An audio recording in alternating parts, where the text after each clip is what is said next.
Hello students, good morning. How are you all? I hope you all are very well.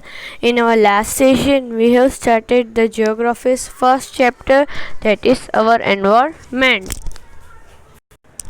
In our last session, we have studied about what is an environment, the natural environment, the first course that makes up environment.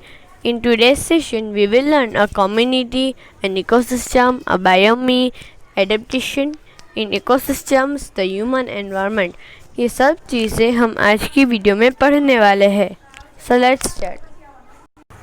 हमारा जो last session जो है उसमें biosphere का जो second paragraph है वो बाकी रह गया था. So I will continue from that.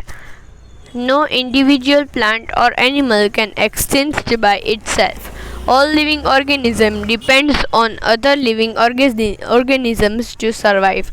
Such independent organisms form a community. जो हम लोग हैं वो प्लांट्स और एनिमल्स के बिना जी नहीं सकते और ये सभी प्रोसेस को कम्युनिटी बोला जाता है. An ecosystem includes all plants and animals and other living beings that make up the communities in an area. जो एनिमल्स है, प्लांट्स है, सभी लिविंग बींग्स जो है वो एक कम्युनिटी बन के एक इकोसिस्टम बनाता है. As well as non living materials such as water, rock, soils and airs. ये नॉन लिविंग ऑर्गेनिज्म भी इकोसिस्टम बनाती है जैसे कि water, rock, soil and air. अब हम सीखते हैं what are ecosystem like. Ecosystem are very diverse. Ecosystem very diverse है. They're very vegetable in size. ये बहुत बड़ी भी हो सकती है और छोटी भी हो सकती है. They can be as small as pond or as large as rainforest. ये स्मॉल भी हो सकती है पॉन्ड की तरह और रेन फॉरेस्ट की तरह लार्ज भी हो सकती है. The stretches of thousands of square kilometre, thousands of square kilometres तक फैल सकता है ecosystem. But one thing that have is common is the pattern in which the elements of the ecosystem interact with each other. जो one thing common है each ecosystem में वो है जो इंटरेक्ट होता है वो एकदम सिंपल और वो सभी इकोसिस्टम में होता है. Here is the example of the ecosystem. Okay, so let's study example. सबसे पहले सनलाइट प्लांट को ग्रो करती है. सिर्फ हर्बीवरस लोग प्लांट्स को खाते हैं और फिर कार्निवरस लोग हर्बीवरस को खा जाते हैं. Every ecosystem has green plants. These plants make food with the help of carbon dioxide and sunlight the atmosphere. Every ecosystem में green plants होते हैं जिसमें जो कार्बन डाइऑक्साइड और सनलाइट से ग्रो होते हैं और एटमॉस्फेयर से भी. They also take an introduction nutrients like nitrogen and water through from roots from the soil. Plants जो है वो भी हमारी तरह न्यूट्रिशन अब्जॉर्ब करता है जैसे कि नाइट्रोजन और वाटर. वो अपने रूट्स के साथ अपना न्यूट्रिशन देता है. Herbivores feed on this plants. Herbivores ये प्लांट्स फीड करता है. They in turn are food of carnivores. जैसे मैंने ये फर्स्ट एग्जांपल आपको पढ़ाया वैसे ही हर्बीवरस कार्निवरस हर्बीवरस को खा जाता है. When a living being dies, small living organisms such as bacteria, fungi and insects feed on the dead remains and break them down into smaller parts that become a part of soil again. When सब living beings जब living beings जब die हो जाते हैं तब bacteria और fungi या फिर इंसेक्ट्स ये सब चीज़ें मिलकर उनको डेड मीन्स के खाए जाने लगती है और वो फिर से सॉइल का पार्ट बन जाती है. This is called decomposition. इसको हम नाम देते हैं decomposition. Thus the cycle is continuous. तो भी साइकिल जो है वो कंटिन्यूस है. अब फिर से हम जियो देख लेते हैं। जियो मीन्स आपको बताया था वो एक। Here is the example number 2 of ecosystem, जहाँ पे अफ्रीकन का जो फॉरेस्ट है हमें दिखाया गया है। तो चलिए एक्टिविटी करते हैं। Study the picture of lake side ecosystem of the African south African, take about the following in the class. ये हमें अफ्रीकन का संबंध दिया गया है, उसको हमें स्टडी करना है। इट इज़ स्मॉल इकोसिस्टम और लार्ज इकोसिस्टम। मुझे ये लार्ज इकोसिस्टम लगा तो मैंने लार्ज इकोसिस्टम लिखा है। आपको स्मॉल लगे तो आप स्मॉल लिखना। What are the biotic and abiotic feature of this ecosystem. ये बायोटिक फीचर और एबायोटिक फीचर जो है वो क्या होता है, मीन्स कि ये फॉरेस्ट में एबायोटिक फीचर क्या है और बायोटिक फीचर क्या है। It is biotic ecosystem and also abiotic. मुझे ये बायोटिक फीचर भी लगा और एबायोटिक, आपको जो लगे वो लिखना। How have the abiotic element of the ecosystem influence the biotic movement. Abiotic means के non living thing is herbivores. Abiotic जो है वो हर्बीवरस नहीं है। Multiple food cycle exchange is an ecosystem this like this. How many can you find. मैंने सभी ecosystem को find कर लिया है तो मैंने ऑल लिखा है। आप जो मन पड़े वो लिख सकते हैं। So let's start biomy. There are several natural areas on the earth which are similar although they are thousands of kilometers apart. यहाँ पे बहुत सारे लिविंग बींग्स अर्थ में रहते हैं, उसको किलोमीटर्स अपार्ट भी है। Scientist has divided such naturally similar areas into large regions called biomes. Scientist ने उन सब लिविंग बींग्स को एक नाम दिया है जिसका नाम है biomes. But how it such similar even possible. ये सब सिमिलर कैसा पॉसिबल हुआ होगा। The answer is simple, climate. ये कैसे सिमिलर होगा। द आंसर सिंपल है, climate. Areas with similar climate will have similar ecosystem. जो एरिया में सिमिलर क्लाइमेट होगा उस एरिया में सेम इकोसिस्टम होगा। The climate of an area determines the types of plants and animals. जिस area में climate ठीक होगा उस एरिया में प्लांट्स और एनिमल्स ज़्यादा ग्रो होंगे। In other words, the ecosystem that can survive in biome. जो in other words जो है वो इकोसिस्टम जो है वो बायोमी को सेव करता है। अब यहाँ पे एक एग्जांपल दिया गया है, चलिए रीड करते हैं। This is why polar bears can not survive in heat of the Sahara desert. Sahara desert जो है वहाँ पे पोलर बियर नहीं रह सकता क्योंकि वो कोल्ड क्लाइमेट में रहता है। और कोकोनट प्लाम जो है वो ग्रासलैंड में नहीं रह सकता। यहाँ पे एक स्लाइस ऑफ फ्रॉम बायोलॉजी है। ये आपको सीखने के लिए ये इकोसिस्टम का मैंने आपको पूरा पार्ट इकोसिस्टम में डिटेल में देखा गया है। तो भी आपको डाउट कुछ हो तो मुझे आप कमेंट में लिख सकते हो या फिर अ स्लाइस ऑफ बायोलॉजी पढ़ लीजिएगा। So let's go forward. There is one geo means activity. So let's see.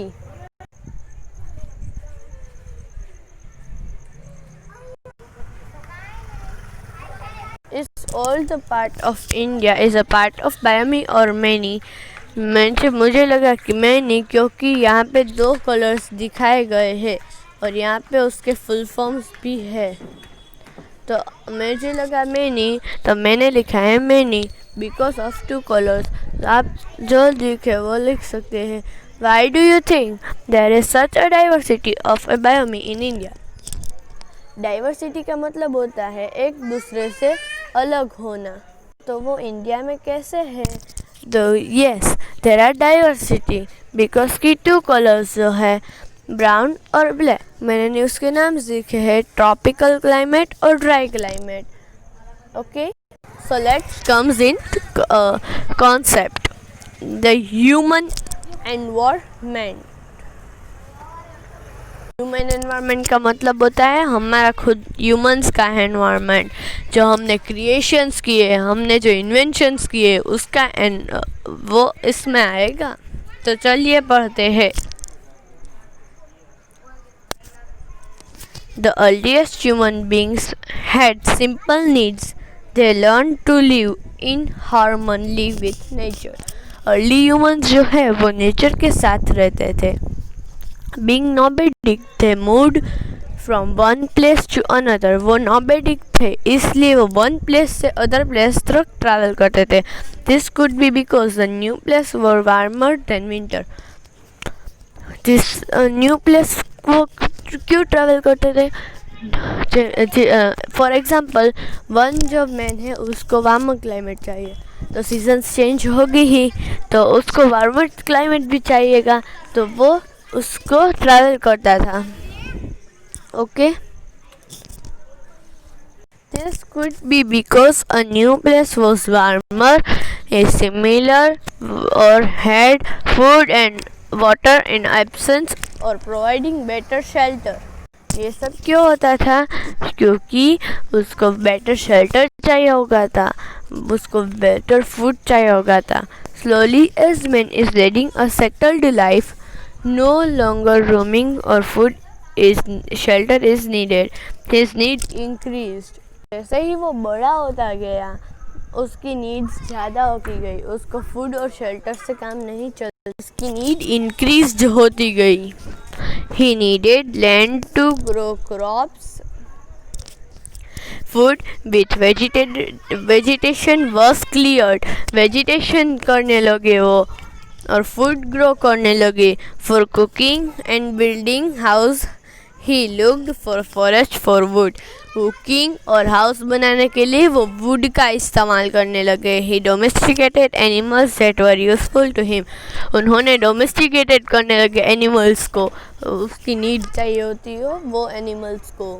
With a settled life humans started providing surplus food, जैसे ही उनको सरप्लस फूड चाहिए था, the surplus was exchanged for the necessities. मतलब कि जैसे कि हम यहाँ टोमेटोज ग्रो कर रहे हैं और इंग्लैंड में सब पोटैटोज ग्रो कर रहे हैं, तो हमें पोटैटोज चाहिए, तो वो बार्टरिंग करने लगे। There are called bartering and marked off trade, हम ट्रेड भी करने लगे और बार्टरिंग भी करने लगे। The need of transporting items lead in the invention of wheel, ये सब कैसे पॉसिबल हुआ? तो इन्वेंशन ऑफ व्हील से ये पॉसिबल हुआ। They also learn in the dig deep for the earth for the ores and minerals coals, वो earth को भी डिग करने लगे क्योंकि उनको मिनरल्स चाहिए था, ओर्स चाहिए था और कोल चाहिए था। सो let's go forward.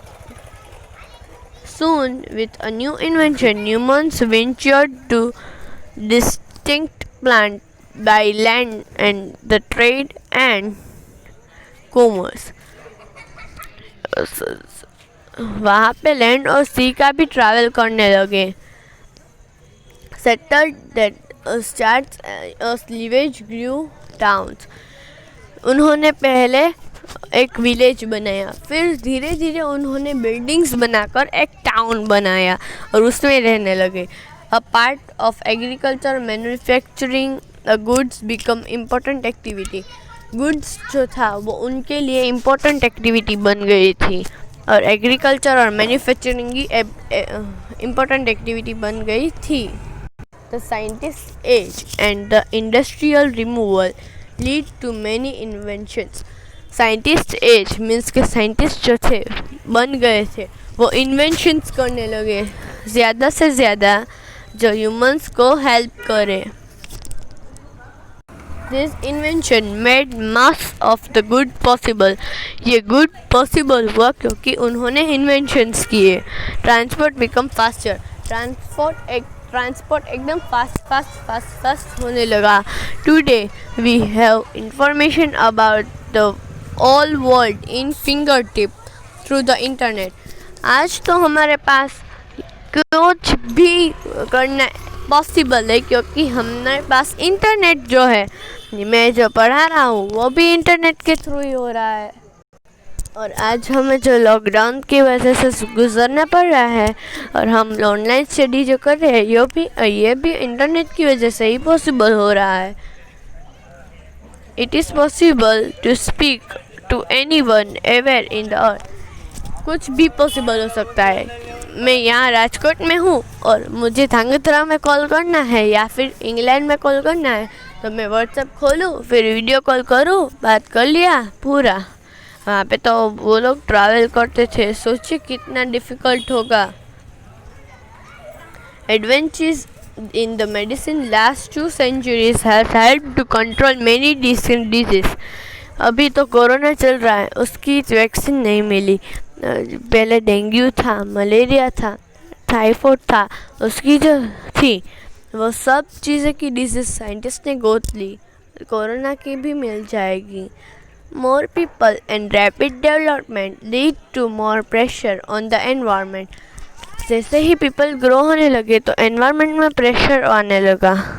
Most importantly it means that the declined balance between the different squares is disturb. ज़्यादा से ज़्यादा पीपल ग्रो होने लगे तो एनवायरनमेंट में प्रेशर आने लगा कि मैं इसको कैसे संभालूं. तो फिर उसको डिफरेंट स्क्वायर्स जो हमने पढ़े थे उसके ऊपर भी बोझ आने लगा. It is too late to correct it. ये बहुत ही लेट हो गया है हमें करेक्ट करने के लिए. In our next session we will learn about how can we conserve the environment and the exercise of lesson number 1, that is our environment, and then we over our first chapter of SS, that is our environment. Thank you. Have a nice day.